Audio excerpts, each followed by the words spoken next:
A very good morning to our RANsquawk listeners. Welcome to the European Rundown for Wednesday the 8th of September. In terms of the Asian session, we did see the Nikkei finish down around 2% or so, coming on the back of the lower close we had on Wall Street after that journal article caused most of the market reaction and the fall in equities yesterday. That seems to have garnered some attention yet again this morning, as both Barclays and Crédit Agricole, two banks which were stated in that journal article in regards to potentially understating in those European stress tests, are underperforming their European banking peers at the moment, and financials on a sector basis are pulling the European equities lower, which are down around 0.5% to 1% lower in the major bourses. That has provided the bid tone to Bund futures, which trade up around the 132 handle, and some moderate widening seen in the peripheral European bond spreads. Taking a look elsewhere, one of the notable economic releases so far has been the UK Halifax house price numbers, which came in stronger than expected.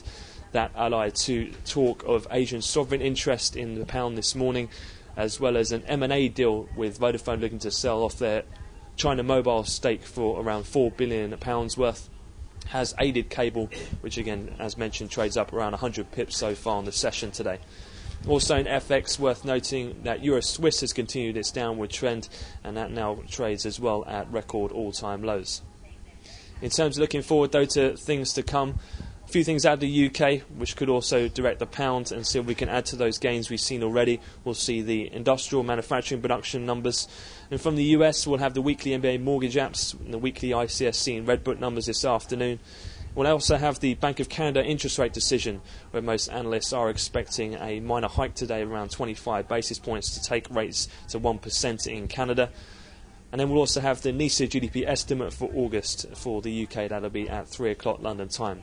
A quick look in terms of fixed income. We do have the debt auctions out of Portugal and also Germany for this morning.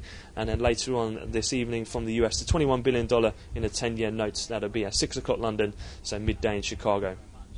We'll have another update to come at the European cash close, but for the time being, I wish you all a great trading day.